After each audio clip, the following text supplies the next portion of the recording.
हरे नमः. श्री गणेशाय नमः. धर्माचा जणू मूर्तिमान पुतळा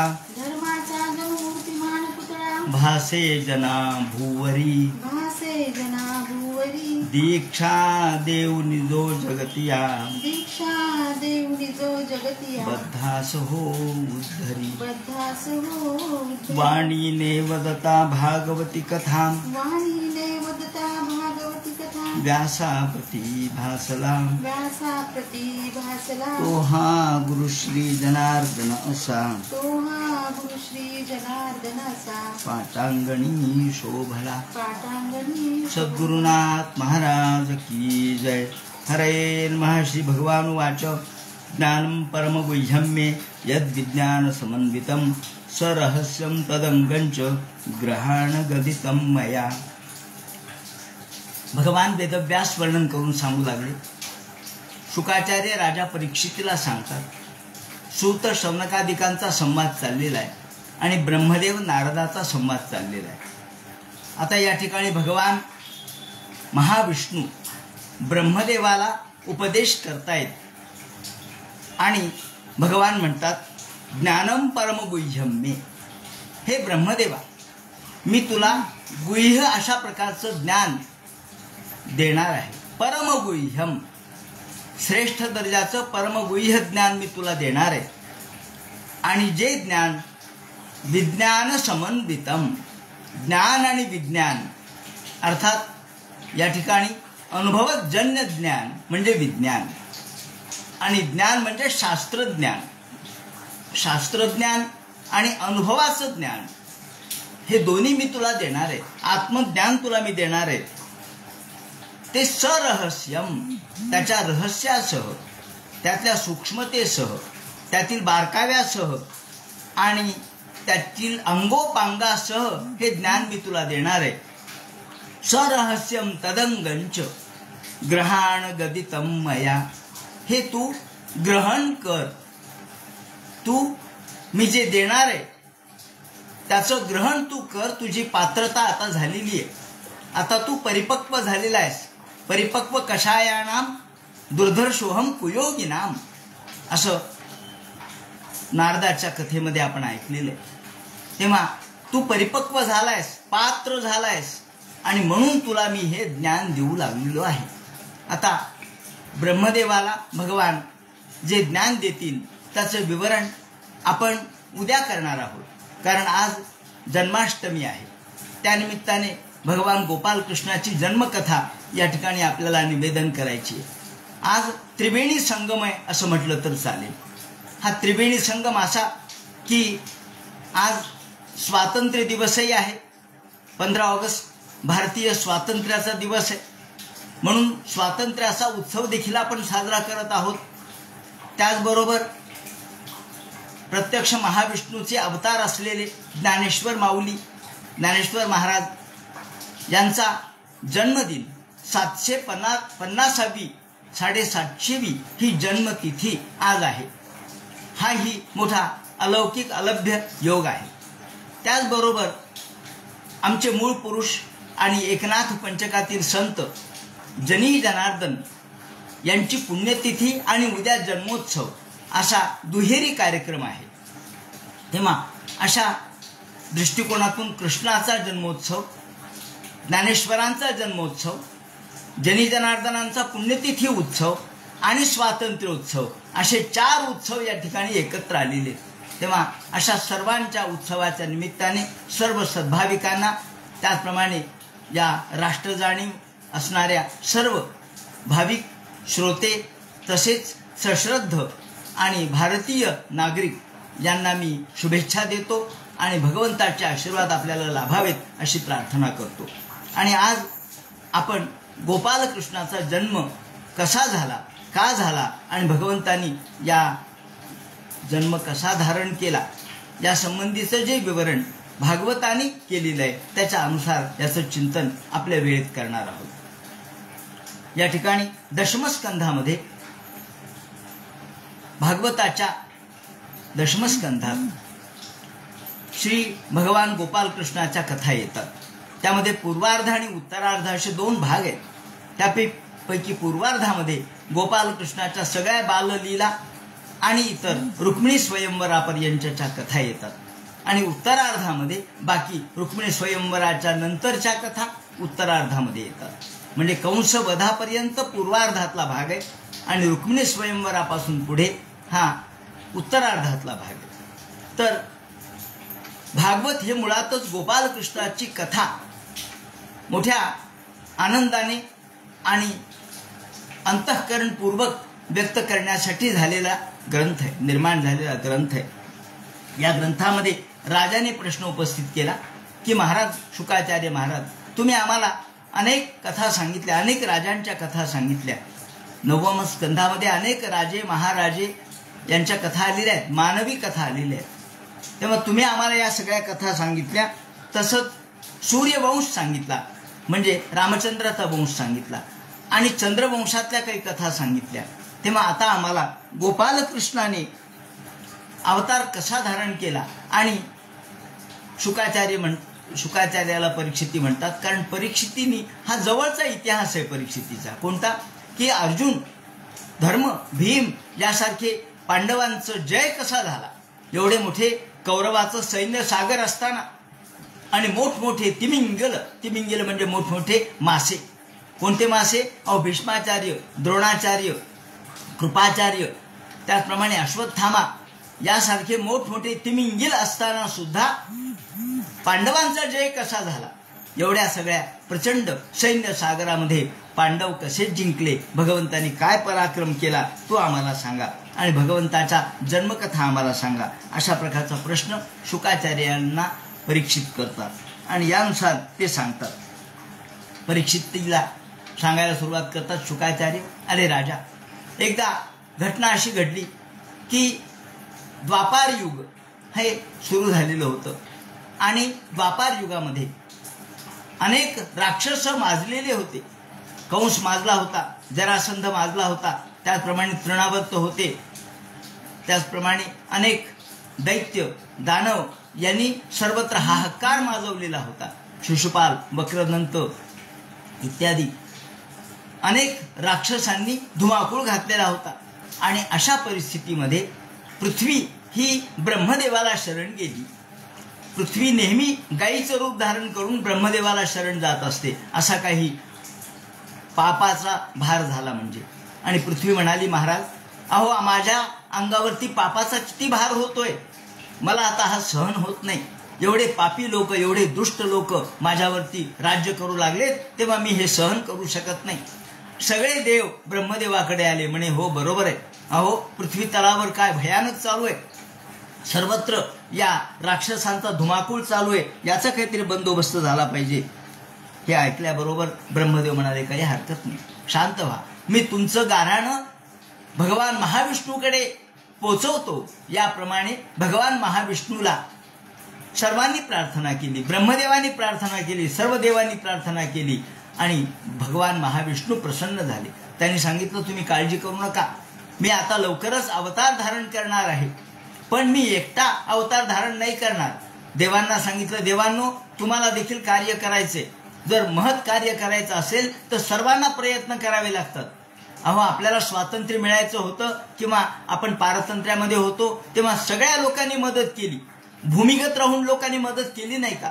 अहो लोकांना डबे पोचवले, जेवण पोचवलं, लोकांचे निरोप पोचवले, हे केलेच ना. हस्ते परहस्ते लोकांनी मदत केली. काही फासावर गेले तर काहींनी सूक्ष्मपणाने राहून अंतर्गत कार्य केले, काहींनी आपल्या बंदुकींचा किंवा शस्त्रांचा वापर करण्याला देखील मागे पुढे पाहिलं नाही. सांगायचं तात्पर्य असं की सर्वजण मदत करतात मोठं कार्य करायचं असेल तर.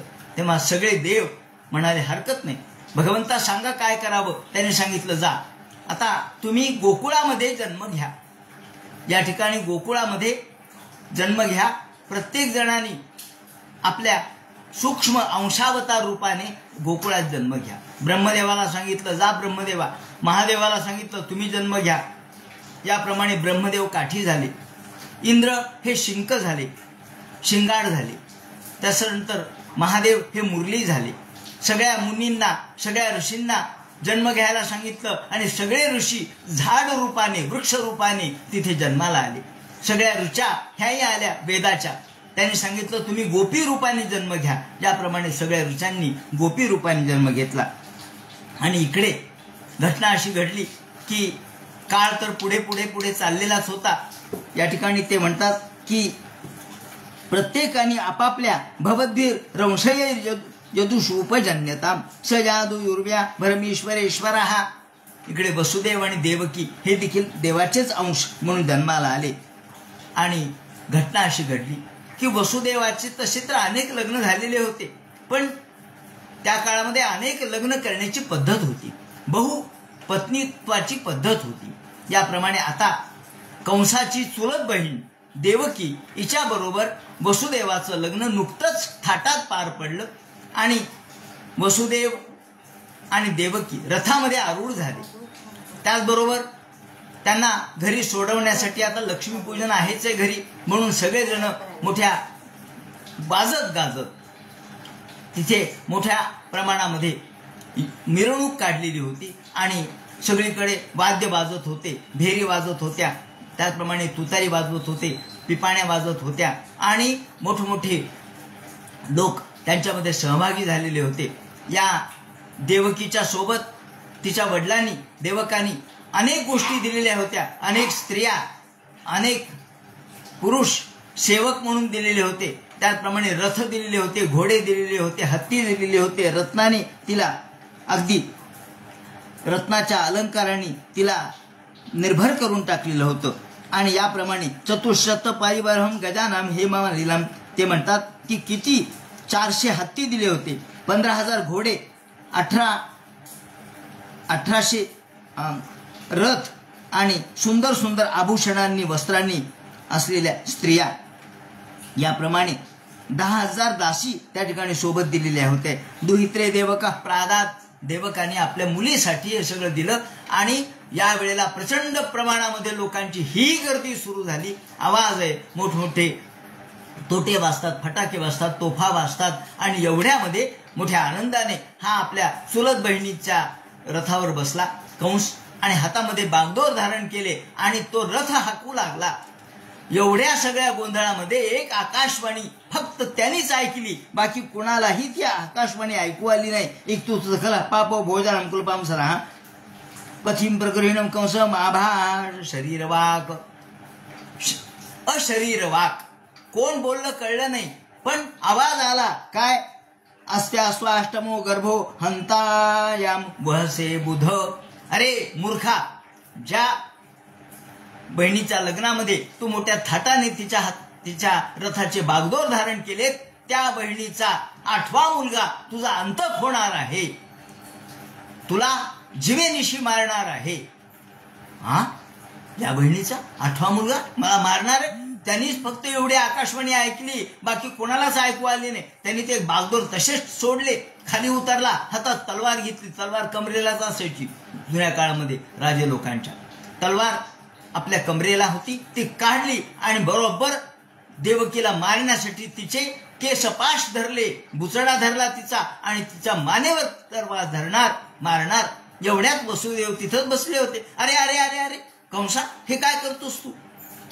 बहिणीला मारतोस, हे तुझं करणं योग्य नाही. भगिनी म्हणतो मारब खड्ग पाणी कचेक राहील. तिचे केस धरलेस आणि तिला मारायला धावलास. अरे हे काही योग्य नाही, हे तुला शोभणार नाही. तू राजा आहेस, अहो युवराज आहेस तू.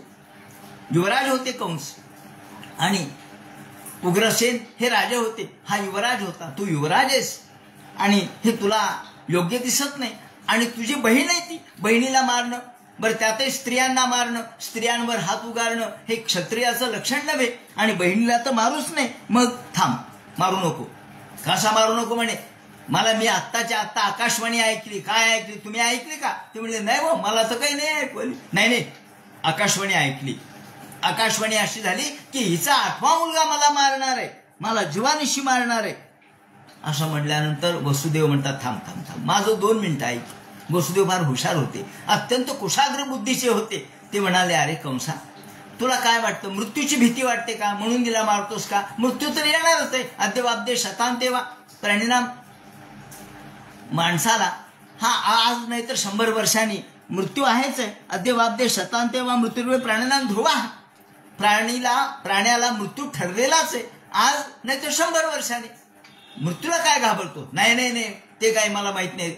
मला भाऊजी मला तत्वज्ञान सांगू नका, मला माझ्या जीवाचं रक्षण करायचंय. ते म्हणाले थांब, तत्वज्ञान सांगत नाही, पण तुला एक व्यावहारिक सूचना मी देतो, विनंती करतो. म्हणे काय विनंती आहे? विनंती एवढी आहे, काय आकाशवाणी झाली ते म्हणे हिचा 8वा मुलगा तुला मारणार आहे.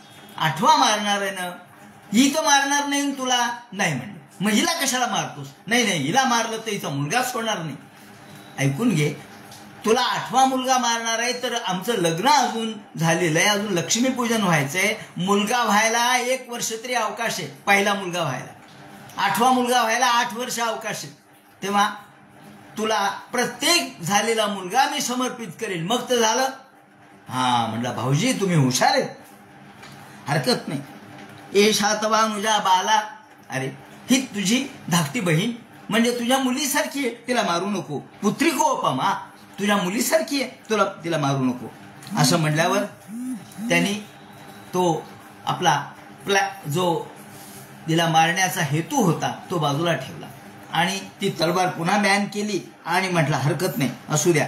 मग इकडे थाटामध्ये त्यांचं लक्ष्मीपूजन वगैरे झालं आणि झालं. लग्नाला 1 वर्ष झालं. 1 वर्ष झाल्याबरोबर इकडे त्यांच्या मनामध्ये मात्र वसुदेवाचं दुःख होतं. काय करावं? वसुदेव म्हणतात, म्हणल्याप्रमाणे आपल्याला मुलगा झाला की द्यावा लागेल. झाला मुलगा, कीर्तिमंतम प्रथमजम कंसायानक दुंदुभी. कीर्तिमंत नावाचा पहिला मुलगा झाला.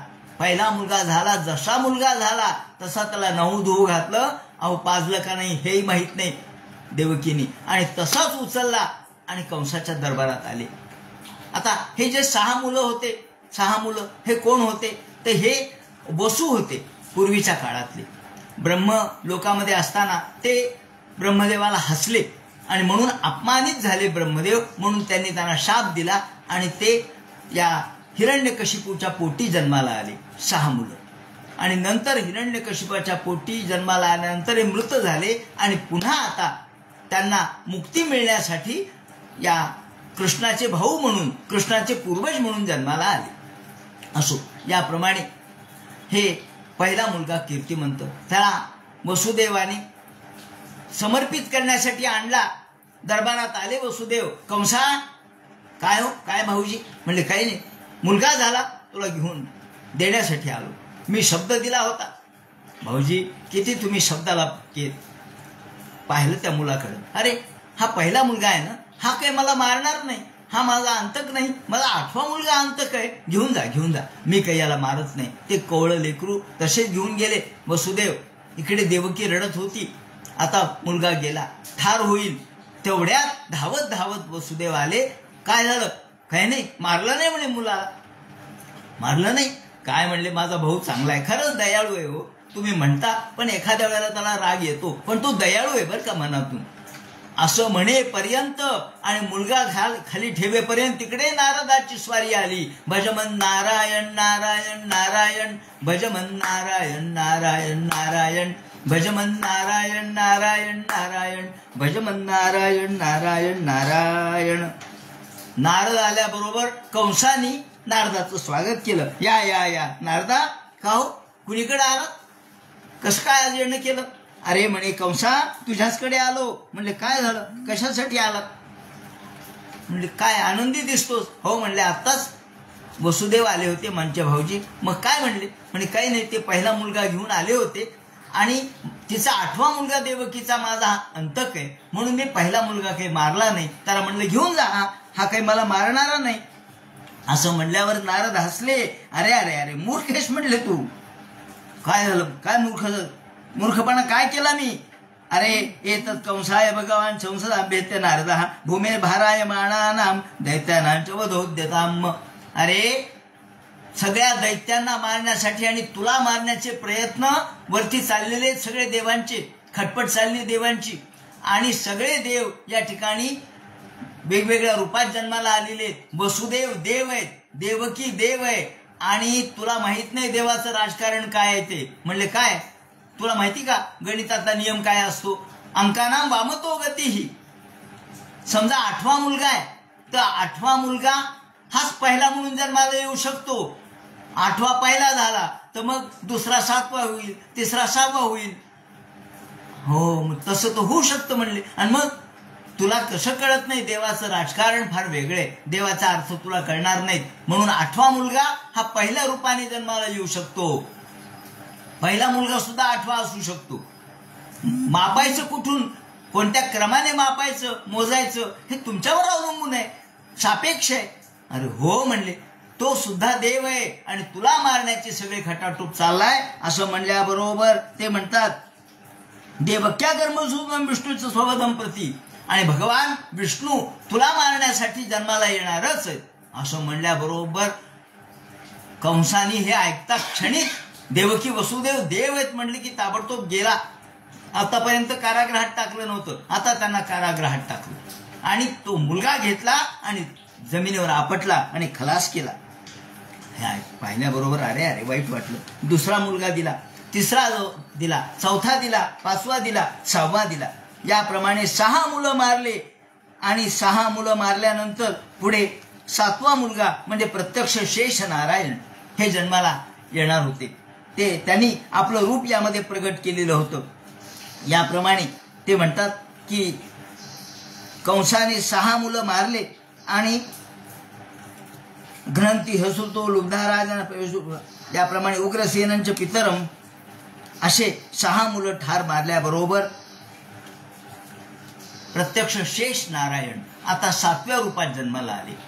गर्भामध्ये प्रविष्ट झाले खरे, पण इकडे भगवंताची लीला काही वेगळीच होती. भगवंताने सांगितलं माये आता आम्हाला मदत करायची, तू काय कर, तू आता या जो देवकीचा गर्भ आहे तो रोहिणीच्या उदरामध्ये संप्रविष्ट कर. रोहिणी ही यांची पत्नीच होती आणि ती या नंदाच्या घरी राहत असे, गोकुळामध्ये राहत होती. सुरक्षितता म्हणून तिथे तिला ठेवलेलं होतं. याप्रमाणे त्यांनी मायेला आज्ञा दिली आणि तू नंतर यशोदेच्या पोटी जन्म घ्यायचा. ती म्हणाली हो मी सगळं करीन, 2 कामं मी करणार आहे. एक यशोदेच्या पोटी मला जन्म घ्यायचा आहे आणि दुसरा या देवकीच्या पोटातला गर्भ रोहिणीच्या पोटामध्ये संक्रांत करायचा आहे. हो म्हणले. आता आपल्याकडे किडनी ट्रान्सफर आपण करत नाही का, तसंच हा फेटस ट्रान्सफर केला. याप्रमाणे हा गर्भ ट्रान्सफर केला, इकडचे तिकडं या पोटातून त्या पोटामध्ये टाकला. हे सगळं मायेचं कार्य आहे. भगवंताला काय अवघड आहे. ती म्हणाली हो मी सगळं करीन, पण मला काय मिळेल? ती म्हणाले तुला लोक पुढे कलयुगामध्ये तुझा उदो उदो करतील, जगदंबा म्हणून तुझ्याकडे पाहतील, रेणुका त्याचप्रमाणे तुला वैष्णवी म्हणून तुझं ख्याती होईल, कीर्ती होईल, नवरात्र तुझं साजरं होईल. हरकत नाही म्हणे मी करते. आणि इकडे देवकीच्या पोटामधला गर्भ तेजस्वी गर्भ वाढू लागल्याबरोबर देवकी तेजस्वी दिसू लागली. सगळे लोक म्हणू लागले कंसा आता देवकीचं तेज काही वेगळंच आहे बरं का. सप्तमो वैष्णव नाम यवनंतम प्रचक्षते. वैष्णव तेज या ठिकाणी प्रगटलेलं आहे, काहीतरी वेगळंच रूप दिसायला लागलं देवकीचं. कंस म्हणले लक्ष ठेवा, आता तिच्याकडे लक्ष ठेवा, कधी ती बाळांत होते ते आम्हाला सांगा, प्रसूत झाल्याबरोबर मला निरोप द्या. आणि जे दहशत निर्माण केली तिथे 2-2 तासाला काही लोक मुद्दाम ठेवले. 2-2 तासाच्या फरकाने त्यांनी तिचं रक्षण करावं. तिथे द्वारपाल म्हणून तिचे नियुक्त केले. आणि याप्रमाणे घटना अशी घडली की आता हे जे 6 मुलं मारले होते, हे 6 मुलं कोणते होते? कीर्तिमंत, सुसेन, भद्रसेन, रुजू, संवर्धन आणि भद्र असं त्यांचे नावं दिलेले आहेत. आता प्रत्यक्ष संकर्षण असं नाव का पडलं तर गर्भ संकर्षित करण्यात आला म्हणून संकर्षण. देवक्या जठरे गर्भम शेषाख्यम धाम मामकम.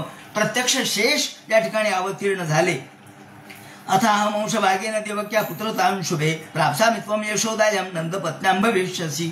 याप्रमाणे 1, 2, 3, 4 महिने झाले. तिचं तेज वाढू लागलं. तेवढ्यात मायेने आपलं कार्य केलं. तिने बरोबर देवकीच्या पोटातला गर्भ रोहिणीच्या पोटामध्ये संक्रांत केला, ट्रान्सप्लांट केला, इकडचं तिकडं बदल केला. इकडे रोहिणी गर्भवती झालेली पाहिल्याबरोबर सगळे गोकुळातले लोक चकित झाले. म्हणले हे काय, अहो रोहिणी काय म्हणता? हो, सगळ्या लोकांची विचुक्रुषु हो असा शब्द वापरलाय. सगळ्या लोकांची कुजबूज सुरू झाली. रोहिणी कस काय काय की कस काय, देव वसुदेव तर तिकडे, त्यांना तर कारागृहात टाकलंय. अशा पद्धतीने चर्चा सुरू झाली. तेवढ्यात आकाशामध्ये आकाशवाणी झाली की लोक हो, तुम्ही चर्चा करू नका, हा वसुदेवाचाच गर्भ आहे. गर्भ संकर्षणामुळे प्राहु संकर्षणम भुवी, याप्रमाणे तिचा गर्भपात झाला असं लोकांना वाटू लागलं. इकडे कंसाधिक लोकांना सगळे लोक म्हणजे अहो सगळं तेज उतरलं आणि म्हणलं गर्भपात झाला, कंसा तुमच्या भीतीने गर्भपात झाला, गर्भे प्रणिती देवकी अरुण योग निद्रया. आणि याप्रमाणे इकडे आता मात्र लक्ष ठेवा म्हणले. कोण? आठवा जे आठवा कंस म्हणू लागला, सगळ्यांना म्हणू लागला आठवा बर का, आठवा. हो म्हणजे चित्त नाही, आठवा. याप्रमाणे भोजेंद्र गेहे निशिहे वृद्धा आणि प्रत्यक्ष भगवान महाविष्णू हे देवकीच्या उदरामध्ये तेज रूपाने अवतीर्ण होत आहेत. या बरोबर आकाशामध्ये सगळे देव जमा झाले. ब्रह्मादिक देव या ठिकाणी जमा झाले आणि ब्रह्मादिक देवांनी ब्रह्म, इंद्र, वरुण, चंद्र, कुबेर सगळे आकाशामध्ये जमा झाले आणि सर्वांनी हात जोडले, स्तुती करू लागले. ही याला गर्भस्तुती असं म्हणतात. ही गर्भस्तुती आजही मथुरेच्या ज्या ठिकाणी भगवान गोपाल कृष्णाचा जन्म झाला त्या कारागृहात आजही लिहिलेली आपल्याला दिसते. सत्यव्रतम सत्य परम ते सत्यम सत्यस्य योनी निहितच सत्ये सत्यस्य सत्यमृत सत्यनेत्रम सत्यात्मकम त्वाम शरणम प्रपन्नाः. या ठिकाणी भगवान सत्यरूप आहे असं सांगितलंय. हे भगवान तुम्ही सत्य स्वरूप आहात, तुम्ही त्रिसत्य आहात.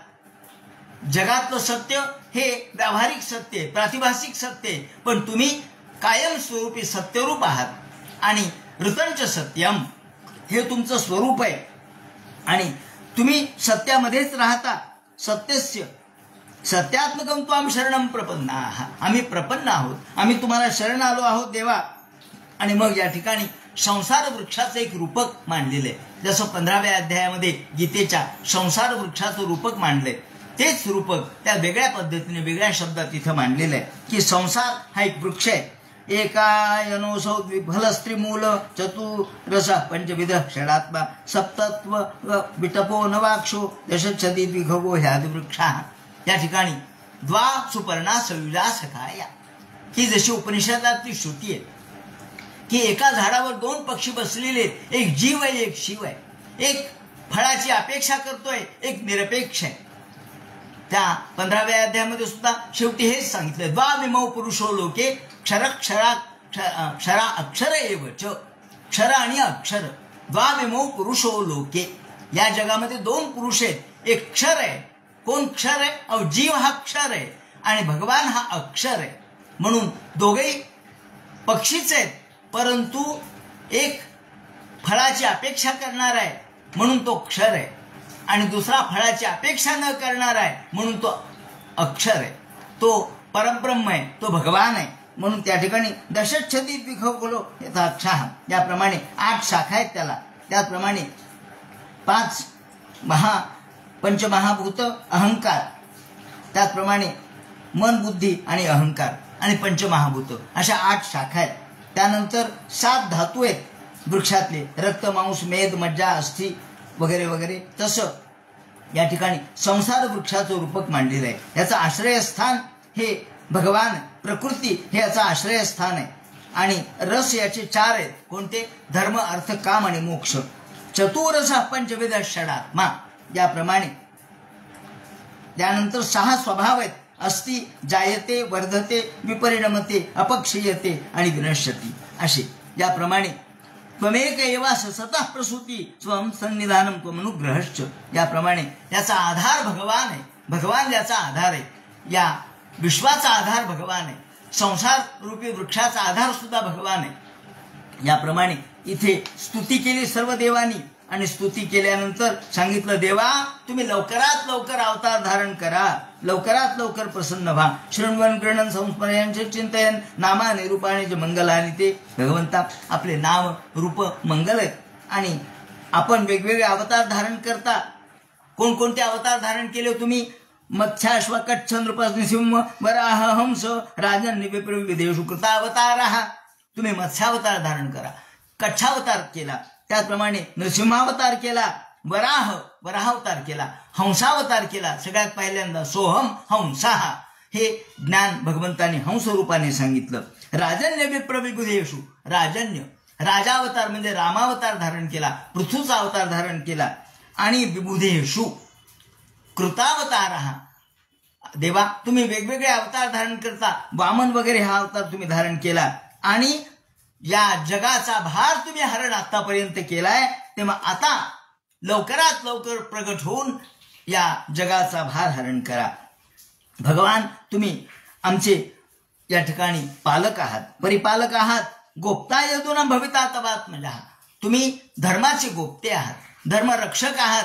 त्याप्रमाणे ब्राह्मणाचं रक्षण करणारे, देवाचे रक्षण करणारे, वेदाचे रक्षण करणारे आपणच आहात. तेव्हा हे ऐकल्याबरोबर शुकाचार्य म्हणतात, परीक्षिते भगवंतांनी सांगितलं, थांबा, काळजी करू नका, मी अवतार धारण करणार आहे, तुम्ही आता आपापल्या ठिकाणी जा. असं म्हणल्याबरोबर इकडे नवमास परिपूर्ण झाले. तुम्ही म्हणाल, देव गर्भ आपल्यासारखा जसा असतो, अस्थि मेद मज्जा धातू अशा पद्धतीचा गर्भ भगवंत प्रगट करतात का? नाही. मग तेज रूपाने तिच्या पोटामध्ये तेजच फक्त असतं, बाकी अस्थिमांस मेद मज्जा नसतो. भगवंताचं शरीर आपल्यासारखं पंचमहाभौतिक नसतं, ते पंचभूताच्या पलीकडचे. त्यामुळे केवळ तेजस्विता एवढीच त्यांच्या जवळ असते. जशी अग्नी हा पोळणार आहे, अग्नी हा तेजस्वी आहे, तसा भगवान तेजस्वी आहे. आणि शुकाचार्य म्हणतात, हा तिसरा अध्याय, हा भगवंताच्या अवतीर्ण होण्याचा अध्याय. याप्रमाणे भगवंतांनी अवतार धारण करण्यासाठी आता वेळ पाहिली. कोणती वेळ पाहिली? ते म्हणतात, अथ सर्व गुणोपेत काल परमशोभना. योग्य काळ आलेला होता. सर्व गुणोपेत, सर्व गुणांनी उपेत, सर्व गुण संपन्न असा हा काळ होता. आणि हे वाजनक्षम शांतश्च ग्रह तारकम, सगळं ग्रह तारका शांत होत्या. भगवंत जन्माला यायचे असले म्हणजे निसर्ग शांत असतो, प्रक्षुब्ध नसतो, शांत असतो. दिशा उजळलेल्या होत्या. दिशा तसे दुर्गगनम निर्मलोडु गणोदयम, निर्मलोडु गणोदयम. उडुगण नुकतेच आकाशामध्ये उगवलेले होते. अहो, हा श्रावण महिना होता, अष्टमी तिथी होती आणि रात्री 12 वाजण्याचा समय होता. श्रावण महिना कृष्ण पक्ष म्हणजे अंधाराचा पक्ष, आणि रात्री 12 वाजता बरोबर निर्मलोडु गणोदयम मही मंगल भूयिष्ठ पुरग्राम व्रजाकरा. मही मंगल भूयिष्ठ, मही म्हणजे पृथ्वी, मंगल म्हणजे मंगलमय होती, सौभाग्य संपन्न होती पृथ्वी. तिला आनंद झाला की आपले पती जन्माला येणार आहेत, कारण पृथ्वीचे पती आहेत भगवान. त्यामुळं पुरग्राम व्रजा करा, सगळीकडे आनंद झाला. ते म्हणतात, पंच हा महाभूत आनंदित होते, दिशा आनंदित होत्या. पंचमहाभूत दिक, आत्मा, काल आणि मन हे सगळं सांख्यशास्त्रानुसार सगळं आनंदी होतं. याप्रमाणे 9 द्रव्य त्यांनी सांगितलेत, हे सगळे 9 द्रव्य आनंदी होते. सगळ्या दिशा ह्या देवता स्वरूप आहेत आणि ह्या दिशा सुद्धा देवतांच्या मध्ये आता देवतांचा स्वामी प्रगटणार आहे म्हणून आनंद निर्माण झालेला होता. श्रीदेवी म्हणजे भूदेवी आहे, प्रत्यक्ष श्रीदेवी आणि भूदेवी एकच आहे. याप्रमाणे पुराणांच्या मध्ये त्याचं वर्णन केलेलं आहे. आता जमिनीला आनंद का झाला? अहो, वामन अवतारामध्ये वामन हे ब्रह्मचारी होते आणि दुसरी गोष्ट म्हणजे त्यांनी 3 पावलं जागा मागितली. रामावतारामध्ये त्यांना 1 पत्नी व्रत होतं म्हणून भूमी पासून सीता प्रगट झाली आणि ती त्यांची सासू झाली. खरं म्हणजे मग भूमीशी लग्न कसं करता येईल? म्हणून आता जमिनीला वाटलं, भूमीला, की आता तरी कृष्णाचं आपलं नातं निर्माण व्हावं, म्हणून ही केवळ भगवंताच्या सौभाग्य पदासाठी आसुसलेली होती. आणि म्हणून मंगलभूयिष्ठ शब्द वापरलाय. आणि सर्वत्र एवढा आनंद निर्माण झाला. ते म्हणतात नद्या प्रसन्न सलिला, नद्या धो धो धो धो धो धो वाहत होत्या. पाऊस पडलेला होता श्रावण महिना असल्यामुळं. आणि हृदा जलरुह श्रिया, जलरुह त्या पाण्यामध्ये सुंदर अशा प्रकारच्या कमलिनी फुललेल्या होत्या. आणि द्विजाली कुल सन्नाद, द्विजाली, द्विज म्हणजे पक्षी, दुसरा अर्थ द्विज म्हणजे ब्राह्मण. ब्राह्मणाला आनंद झाला, पक्षाला आनंद झाला, सगळीकडे निसर्ग आनंदी होता. वायू सुद्धा सुखस्पर्शाने वाहत होता. आणि अग्नयश द्विजाती नाम शांत संबंधत मनम शासन प्रसन्नानी साधूनाम सुरद्रुहाम. जेव्हा सगळ्यांचे मन प्रसन्न असतात तेव्हा देव जन्माला आला असं समजावं. साधूना आनंद झाला. आणि असुरद्रुहाम, असुरांना भय वाटू लागलं. जायमाने जने तस्मिन् नेतृद्वंद्वयो दिवी. आणि एवढ्यात भगवान प्रगटणार. आकाशामध्ये सगळे देव जमा झाले. इंद्रादिक देव, चंद्रादिक देव, त्याप्रमाणे गंधर्व अप्सरा आकाशामध्ये नृत्य करू लागल्या. आणि सिद्धचारण त्या ठिकाणी जमा झाले. ममुचूर मनयो देवा सुमनांशी मुदान्विता. सर्वांना एवढा आनंद झाला. रोहिणी नक्षत्र होतं. चंद्रवंश, भगवान चंद्रवंशातले, त्यामुळं कृष्ण पक्षात जन्माला आले. हे महत्वाचं आहे. रोहिणी नक्षत्र होतं. श्रावण पवित्र रोहिणी नक्षत्र आनंदाचे पात्र विश्व केले. रोहिणी नक्षत्रात चंद्र प्रभावी असतो म्हणून रोहिणी नक्षत्र.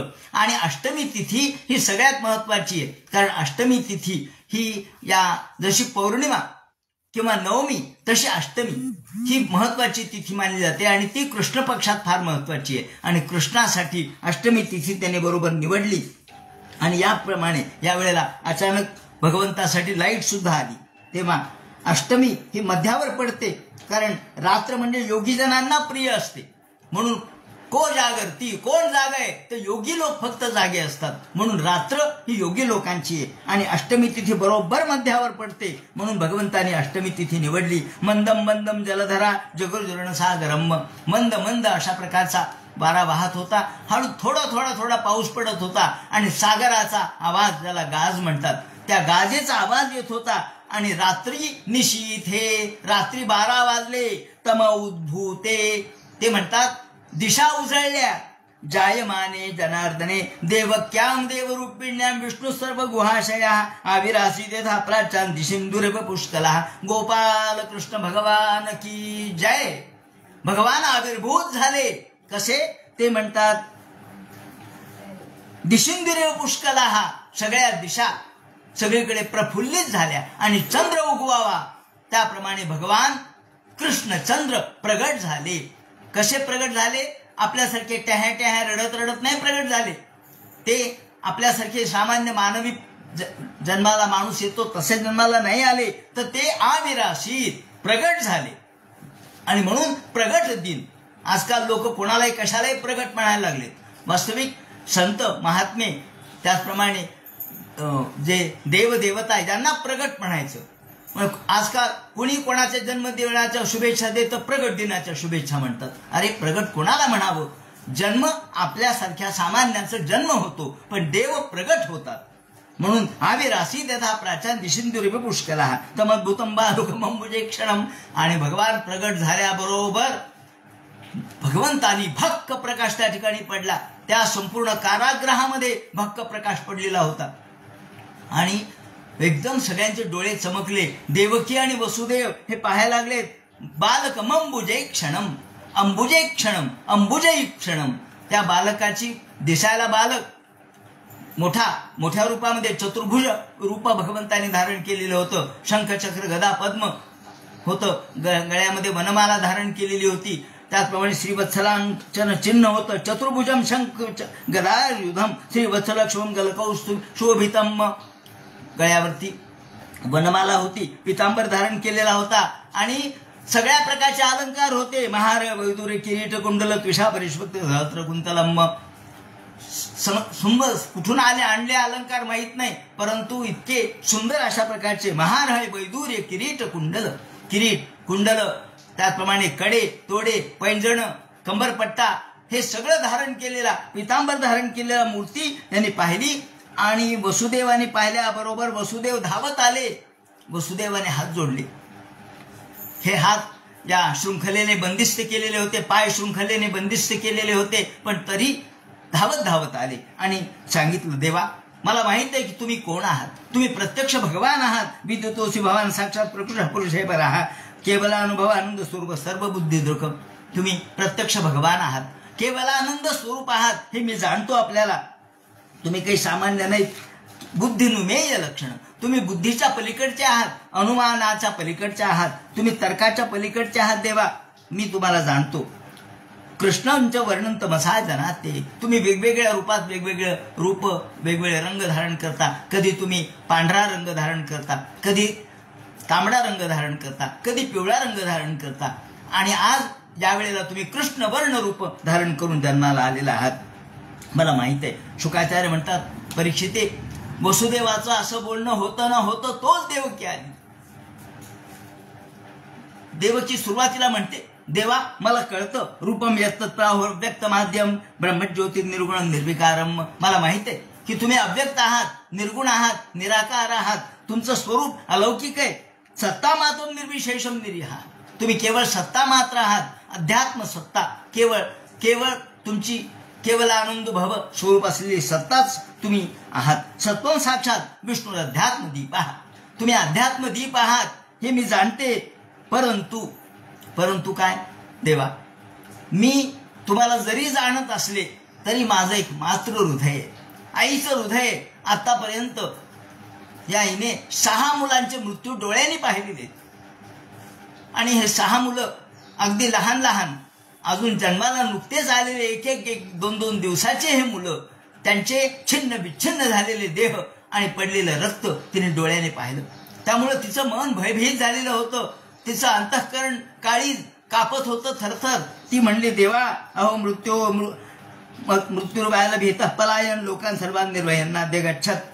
मृत्यू माणसाच्या मागं लागलेला आहे. माणसाला अभयता नाही. माणूस निर्भय नाहीये. मृत्युर्व्याल भीत पलायन.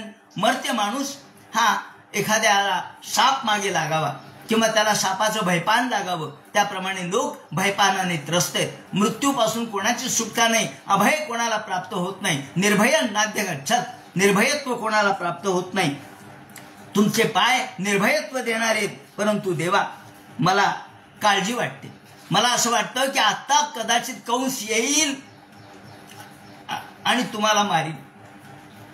कंसाची इतकी भीती बसलेली होती, कंसाचं इतकं भय मनामध्ये बसलेलं होतं की त्यांच्या त्या समोरचे द्वारपाल, त्यांच्या हातात शस्त्र तिला माहीत होतं. हे द्वारपाल 2-2 तासाला बदलत होता हा, आणि आता ते जागे असतील. ते जर आले तर देवा तुम्हाला मारतील ते. आणि म्हणून देवा तुम्ही हे रूप कमी करा. रूपम चेतम पौरुषम ध्यानदिष्टम मा प्रत्यक्षम कृषिष्ठा. देवा मी मृत्यू पाहिलेला आहे. 6 मुलांचे मृत्यू डोळ्याने पाहिलेत. आणि हे भयानक असणारे क्रव्यात राक्षस हे मी पाहिलेत. ते कंस कधी येईल आणि त्यांच्या हातामधल्या तलवारीने तुम्हाला मारू शकतो तो, मला त्याची भीती आहे. देवा तुम्ही तुमचं रूप लहान करा. आणि म्हणून ताहीच तसा मृत्यू विप्रास हासी. असं म्हटल्यानंतर देव म्हणतात, थांब मला बोलू द्या. मी आधी मला काय म्हणायचे ते सांगतो आणि मग मी लहान होतो. मग देवकी आणि वसुदेव दोघे हात जोडतात. भगवान म्हणतात, हे पहा मी यासाठी तुम्हाला या ठिकाणी सांगायला लागलोय की त्वमेव पूर्वसर्गीय कृष्ण स्वयंभुवे सती. स्वयंभुव मनूमध्ये तुम्ही प्रश्निगर्भ पूर्वी नावाचे होता. तुम्ही पूर्वसर्गामध्ये प्रश्नी होती. तुझं नाव प्रश्नी होतं आणि यांचं नाव सुतपा होतं. वसुदेवाचं नाव सुतपा होतं आणि तुझं नाव प्रश्नी होतं. तुम्ही एवढे तपश्चर्या केली, 10,000 वर्ष तपश्चर्या केली. या वेळेला तुम्ही शीर्ण पर्णाहार, तुम्ही वाळलेले पानं खाल्ले, पाणी पिलेत आणि तपश्चर्या केली आहे. अन्नाचा कण देखील घेतला नाही. आणि पाऊस असो, पाणी असो, वारा असो, तुम्ही उपाशी त्या ठिकाणी तपश्चर्या करत माझी प्रार्थना केली, श्वास निरोध केला आणि मी तुम्हाला प्रसन्न झालो. त्यावेळेला तुम्ही तुमच्यासारखे 3 तुम्हाला असं तुम्ही मागितलं मला की 3 जन्म तुम्ही माझ्यापासून व्हावं. मला तुम्ही 3 जन्मामध्ये तुम्ही कृष्ण वेगवेगळ्या रूपामध्ये भगवान विष्णू माझ्या पोटी जन्माला यावेत असं सांगितलं. आणि त्याप्रमाणे मी तुम्हाला होकार दिला आणि प्रश्निगर्भ म्हणून त्यावेळेला तुमच्या पोटी जन्म घेतला. नंतर वामन रूपाने जन्म घेतला. वामन म्हणजे बुटका. मी बुटका राहिलो वामन राहिलो म्हणून त्याला वामन लोक म्हणू लागले. आणि आता कृष्ण म्हणून तुमच्या पोटी जन्माला आलेलोय. उपेंद्र ते विख्यातो वामन स्वाच वामन हा आणि तृतीयस्मिन भवे हे तवैव वपुषात वाम. आता हा तिसरा जन्म आहे. आता मी तुमच्या शब्दातून मुक्त झालो. 3 जन्म मी तुमच्या पोटी घेतले. आता नान्यथा मध्वम ज्ञानमते लिंगेन जायते. सामान्य माणसाला माझं ज्ञान कळत नसतं म्हणून तुम्ही आता पुत्र म्हणून माझ्याकडे पाहू नका, भगवान म्हणून माझ्याकडे पहा. युवा माम पुत्र भावेन ब्रह्म भावेन चा सकृत. पुत्र भावाने पाहू नका असं म्हणून. आता जर तुम्हाला भीती वाटतच असेल, तुम्हाला काळजी करायचं कारण नाही, पण जर तुमच्या मनात भीती असेल, यदि कंसात बिभेतित्वम तर हिमांग गोकुलंदय, जर तुम्हाला भीतीच वाटत असेल तर मला गोकुळामध्ये न्या असं सांगितलं. आणि गोकुळामध्ये मला न्या आणि तिथे नुकतीच यशोदेला मुलगी झालेली आहे, तिला घेऊन इकडे या असा निरोप दिला. आणि भगवान लहान झाले. भगवान लहान झाल्याबरोबर आता याला न्यायचं तर कसं न्यायचं पाहिलं, अरे आपल्या हातामध्ये तर हे बेड आहेत, पायात बेड आहेत, हे सगळे दरवाजे बंद आहेत, जायचं कसं. त्यांनी सांगितलं घेऊन जायचं कसं. असं मनात आल्याबरोबर एकदम शृंखला तुटल्या. खाड खाड सगळ्या शृंखला खाळ खाळ खाळ खाळ निघाल्या, तुटल्या. हातातल्या तुटल्या, पायात तुटल्या. ताबडतोब दार उघडलं गेलं आणि अरे दार उघडलं गेलं आणि ताबडतोब बृहत कपाटा असं केलं शृंखले हे ताह कृष्ण बाहेर बसतो एव्हा आगते. वसुदेव जे आता बाहेर पडणार, पण आता न्यायचं कशात कृष्णाला. तिथे एक केराची टोपली होती, डस्टबिन. ती केराची टोपली घेतली आणि भगवंताला त्या टोपलीत टाकलं. काय भगवंताचं दैव आहे. भगवान सगळ्या जगन्नायक असून सुद्धा केराच्या टोपलीत त्याला पहिल्यांदा बसावं लागलं. याप्रमाणे हे सगळं दैव आहे. याप्रमाणे त्यांनी घेतलं टोपलीमध्ये आणि निघाला भरा भरा भरा. वर्ष पर्जन्य उपांश गर्जिता. आकाशामधून पाऊस पडत होता. त्याप्रमाणे समुद्राचा गाज येत होती. आकाशातून पाऊस पडतोय पण छत्री कुठे. अरे म्हणले काय करावं. तेवढ्यात शेष भगवंताला वाटलं की अरे भगवान चाललेत आणि त्यांना पाऊस लागला. शेषोन बगाद्वारे निवारयन फणैहि. त्यांनी डोक्यावर छत्र धारण केलं आणि त्या छत्रा म्हणजे शेषाने आपल्या फणा पसरल्या आणि त्यामुळे भगवंताला पाऊस लागला नाही. आणि तिथून जे भरा भरा भरा निघाले ती यमुना आडवी होती आणि गंभीर तो योग प्रचंड अशा प्रकारचं पाणी होतं. अहो इतकी दुथडी भरून वाहत होती. एकतर पावसाळा होता, श्रावण महिना होता, सारखा धोधो धोधो पाऊस कोसळत होता. आणि ही यमुना आधीच वाहणारी ती आता तर प्रचंड प्रमाणात वाहत होती. मोठमोठ्या लाटा त्या ठिकाणी वर्णन केले. ऊर्मी फे निला. मोठमोठ्या लाटा उसळत होत्या जशा समुद्रात याव्यात त्याप्रमाणे. आणि भयानक आवर्त, अनेक आवर्त होते. आवर्त म्हणजे भवरे, त्यामध्ये अनेक भवरे होते. आणि रात्र होती, 12च्या पुढची वेळ होती. अरे जायचं कसं, अंधार आहे. पण जाऊ द्या, देवाच्या भरवशावर. देव म्हणालेत ना जा, याला म्हणतात निष्ठा. म्हणून भगवंताच्या वरती जर निष्ठा ठेवली, निश्चयाचे बळ तुका म्हणे तेची फळ. हा निश्चय केला. याप्रमाणे त्या यमुनेमध्ये पाय टाकला. एकदम पाय आतमध्ये खोल गेला. छाती, त्याप्रमाणे गळा, डोकं, डोक्यापर्यंत पाणी आलं. आणि यमुनेला वाटलं की आता भगवान आपल्यामधून चाललेत आणि आपल्याला स्पर्श नाही.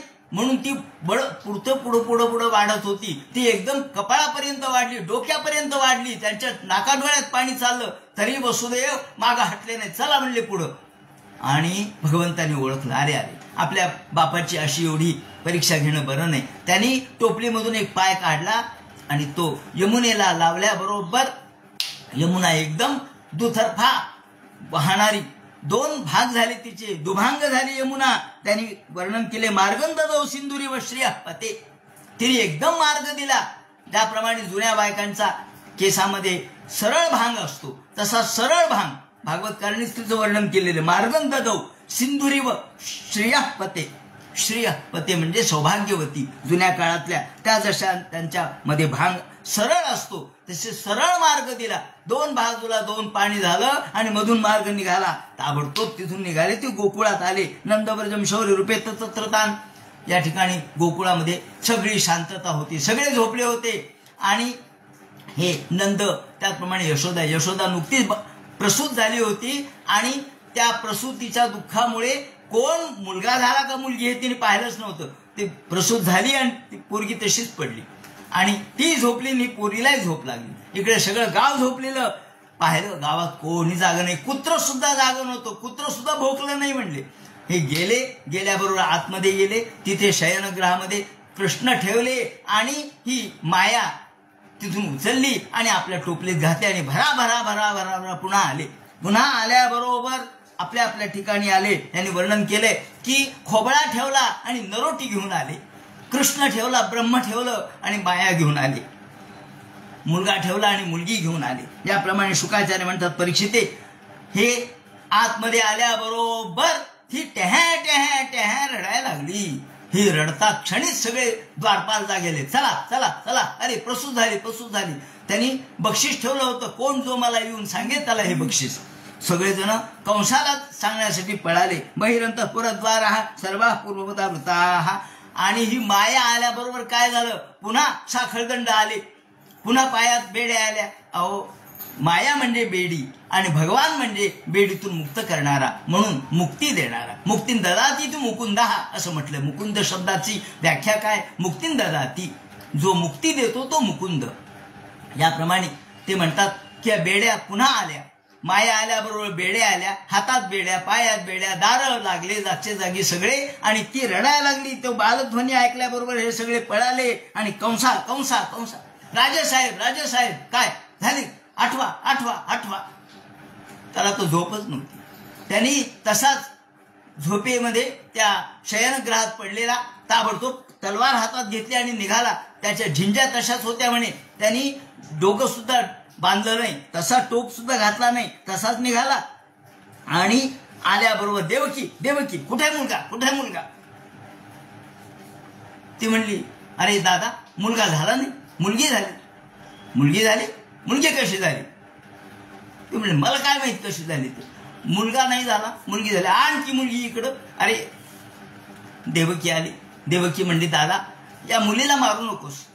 आतापर्यंत तू एखाद्या राक्षसासारखी माझे 6 मुलं मारली, 7वा तर गर्भपात झाला, पण आता या मुलीला तरी मारू नको. तमाहम राहतं देवी कृपा करुणम सती. ती करुणतेने हात जोडून प्रार्थना करू लागली, अरे मला मारू नको हिला तरी. अरे ही मोठी झाली तर ही मी तुझ्या मुलाला देईन, तुझी सून करून तू घे. त्याप्रमाणे दातू मनसी मंदाया अंगे माम चर्माम प्रजाम पुत्री काय का प्रदेयताम. एक तरी पुत्री, एक तरी मुलगी मला दे ना. एवढे मुलं झाले, एकही मुलगा नाही, मुलगी नाही, काहीच. मी अगदी निपुत्रिकासारखी राहू का? ही मुलगी मोठी झाली तर मी तुझ्या मुलाला देईन असं म्हणलं. पण त्याने काहीच ऐकलं. ते काही मला माहित नाही म्हणले. मुलगी झाली म्हणून काय झालं, एखादी मुलगी मला मारली म्हणून घेतली, गरकर फिरवली आणि एका शिळेवर आपटल्याबरोबर आपटता क्षणीच ती हातातून सुटली आणि आकाशामध्ये गेली. अदृश्यतमजा विष्णू सायुधाष्ट महाभुजा. आकाशामध्ये गेल्याबरोबर तिने अष्टभुजा रूप प्रगट केलं. प्रत्यक्ष देवी प्रभा तिची पडली आणि अष्टभुजा रूप पाहिल्याबरोबर ती एकदम म्हणते, तिने वस्त्र अलंकार धारण केलेले होते, 8 हातात 8 शस्त्र होते. धनुशूलेषु चर्मासी शंख चक्र गदा धरा. शंख चक्र गदा शूल, त्याचप्रमाणे तलवार आणि ढाल ही सगळी धारण केलेली. सगळीकडे सिद्ध गंधर्व तिचे गायन करतायत आणि तिला सर्वजण नमस्कार करतायत. अशी देवी पाहिल्याबरोबर नमो देव्यै महादेव्यै शिवायै सत्तन्नमः नमः प्रकृत्यै भद्रायै नियता प्रणता स्मताम बोल भवानी की जय अशी भवानी प्रगट झाली. ते पाहता क्षणीच हा थक्क झाला. अरे ही मुलगी हातातून सुटली, वरती गेली. वरती तर ही कोण झाली? आणि ती म्हणते, अरे मूर्खा मंदा, माझ्यासारख्या गोरगरिबाला मारून तुला काय मिळणार आहे? तुझा अंतक हा जगामध्ये शुक्ल पक्षातल्या चंद्रासारखा वाढतोय. एवढे शब्द ऐकल्याबरोबर तो खालीच बसला, मटकन खाली बसला. आणि मग मात्र त्याला वाटू लागलं आपण चुकलो.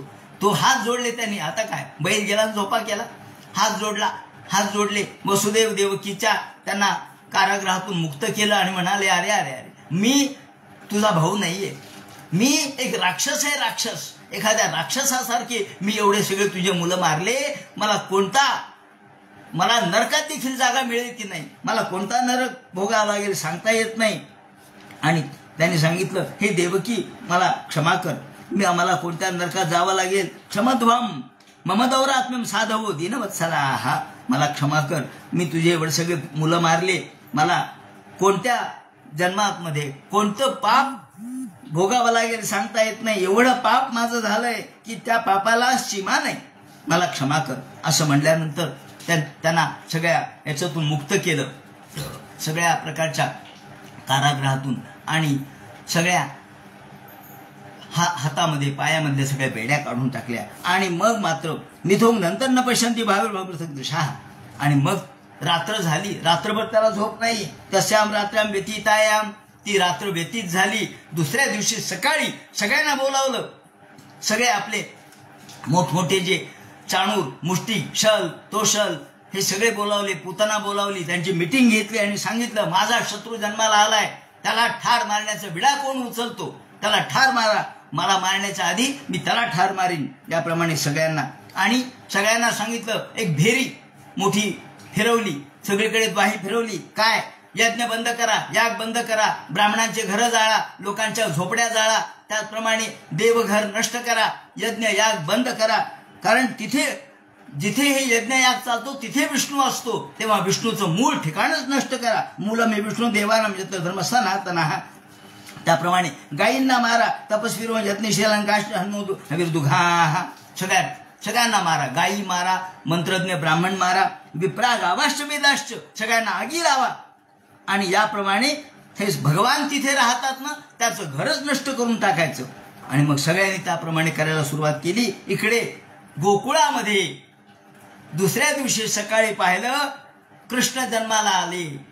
यशोदेला म्हातारपणी वृद्धपणी मुलगा झाला, नंदाला वृद्धपणी मुलगा झाला म्हणल्याबरोबर सगळ्यांना आनंद झाला आणि सगळ्यांनी आनंदोत्सव साजरा केला, जन्मोत्सव साजरा केला. नंदस्पात म्हणजे उत्पन्न जाता राहतो महामना आवळी विप्रायण वेदज्ञान सात श्रीलंकता. ब्राह्मणांना बोलावलं, त्याप्रमाणे स्वस्ती पुण्याहा वाचन केलं, या मुलाला पाळण्यात नवून धुवून टाकलं आणि सगळीकडे गायींचं दान दिलं. त्याप्रमाणे मोठमोठ्या वस्त्र, प्रावरण, अलंकार, सुवर्ण हे सगळं दान धर्म केला आणि सर्वांना आनंद झाला. याप्रमाणे भगवान गोपाल कृष्ण जन्माला आले आणि हा जन्मोत्सव साजरा झाला. तेव्हापासून हा जन्मोत्सव करण्याची पद्धत आहे. पुंडली कवरदे हर विठ्ठल, सीताकांत स्मरण जय जय राम, पार्वती पते हर हर महादेव, श्रीमज्जनार्दन गुरुमूर्तये नमः. गोपाल कृष्ण भगवान की जय.